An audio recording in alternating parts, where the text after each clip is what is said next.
नमस्कार। आज हम इतिहास के एक ऐसे पन्ने को पलटेंगे जो आज भी हमारे दिलों में एक बहुत गहरे जख्म की तरह मौजूद है। ये कहानी है जलियांवाला बाग हत्याकांड की। एक ऐसी घटना जिसने भारत की आज़ादी की लड़ाई की दिशा ही हमेशा के लिए बदल कर रख दी। जानते हैं, इतिहास में कुछ तारीखें सिर्फ कैलेंडर पर लिखे नंबर नहीं होती, वो एक जख्म बन जाती हैं। 13 अप्रैल 1919 एक ऐसी ही तारीख है। पंजाब के अमृतसर में यह दिन एक आम दिन की तरह ही शुरू हुआ था, लेकिन इसका अंत इतना भयानक था कि इसने इतिहास का रुख ही मोड़ दिया। ये बैसाखी का दिन था, फसल कटाई का त्योहार, खुशियों और उम्मीदों का दिन। दूर दूर से लोग इस पवित्र शहर में त्योहार मनाने के लिए आए हुए थे। लेकिन देखते ही देखते सब कुछ बदल गया। ये वो दिन था जब इंसानियत शर्मसार हुई और ब्रिटिश हुकूमत का असली, उसका क्रूर चेहरा पूरी दुनिया के सामने आ गया। इस पूरी त्रासदी को समझने के लिए हमें थोड़ा पीछे जाना होगा, उस समय के माहौल को देखना होगा। आखिर हालात यहां तक पहुंचे कैसे? असल में पहले विश्व युद्ध के बाद से ही पूरे भारत में एक बेचैनी का माहौल था। अशांति के बीज बोए जा रहे थे और इस बेचैनी की आग में घी डालने का काम किया रॉलेट एक्ट ने। इसे काला कानून भी कहा जाता था और इसने ब्रिटिश सरकार को बेहिसाब ताकत दे दी थी। सोचिए, वो किसी भी भारतीय को सिर्फ शक के आधार पर गिरफ्तार कर सकते थे। ये कानून तो न्याय के हर सिद्धांत के खिलाफ था। सीधी सी बात थी, ना कोई अपील, ना कोई वकील, ना कोई दलील। ये लोगों के मौलिक अधिकारों का एक तरह से खुला मजाक था और इसने पूरे देश में गुस्से की आग फैला दी। अमृतसर में ये गुस्सा तब और भी ज्यादा बढ़ गया जब वहां के दो बहुत ही लोकप्रिय नेता डॉक्टर सैफुद्दीन किचलू और डॉक्टर सत्यपाल को इसी काले कानून के तहत गिरफ्तार कर लिया गया। उनकी गिरफ्तारी ने शहर में विरोध की एक चिंगारी सुलगा दी। तो बस इन्हीं गिरफ्तारियों का विरोध करने और साथ ही बैसाखी का त्योहार मनाने के लिए लोग एक जगह पर इकट्ठा हुए और यहीं से ये कहानी उस भयानक दिन की तरफ बढ़ती है। 13 अप्रैल को बैसाखी के दिन हजारों लोग जलियांवाला बाग में जमा हुए। कुछ लोग त्योहार मनाने आए थे तो कुछ अपने नेताओं की गिरफ्तारी का शांति से विरोध करने। सबसे जरूरी बात यह है कि वो सभी निहत्थे थे।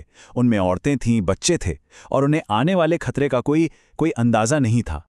और फिर वो पल आया जब एक शांति से चल रही सभा एक भयानक नरसंहार में बदल गई। ब्रिटिश सैनिकों के आते ही माहौल ने खौफनाक मोड़ ले लिया। इस कहानी का जो मुख्य विलेन है, जनरल रेजिनाल्ड डायर, वो अपनी टुकड़ी के साथ वहां पहुंचा। उसने बाग से बाहर निकलने का जो एक ही बड़ा रास्ता था, उसे बंद कर दिया और बिना एक पल सोचे, बिना किसी चेतावनी के उस निहत्थी भीड़ पर गोली चलाने का हुक्म दे दिया।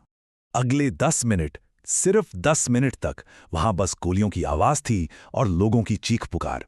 लगातार बिना रुके उन बेबस लोगों पर गोलियां बरसाई गईं जो कहीं भाग भी नहीं सकते थे। सैनिकों ने तब तक गोलियां चलाईं जब तक कि उनका गोला बारूद लगभग खत्म नहीं हो गया। करीब करीब 1650 राउंड गोलियां चलाई गईं। हर तरफ बस खून और लाशें थीं। कई लोगों ने तो अपनी जान बचाने के लिए बाग के अंदर बने कुएं में ही छलांग लगा दी। नरसंहार तो खत्म हुआ, लेकिन इसके बाद जो हुआ वो शायद उतना ही भयानक था। अब हम उस दौर को देखेंगे जब सच को दबाने और न्याय का गला घोंटने की कोशिश की गई। सच को दबाने की कोशिश तो फौरन शुरू हो गई।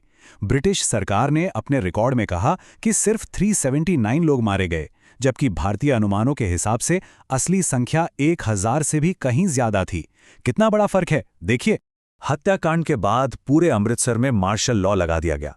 लोगों को जलील करने के लिए क्रूर सजाएं दी गईं, जैसे सरेआम कोड़े मारना और वो कुख्यात रेंगने का आदेश, जिसमें भारतीयों को एक गली से पेट के बल रेंग कर जाने पर मजबूर किया जाता था।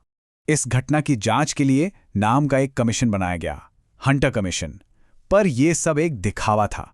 जनरल डायर को कोई ठोस सजा नहीं मिली और इस दिखावे के न्याय ने भारतीयों के जख्मों पर जैसे नमक छिड़क दिया। इस हत्याकांड ने भारत की आत्मा पर एक ऐसा जख्म दिया जो कभी नहीं भर सकता।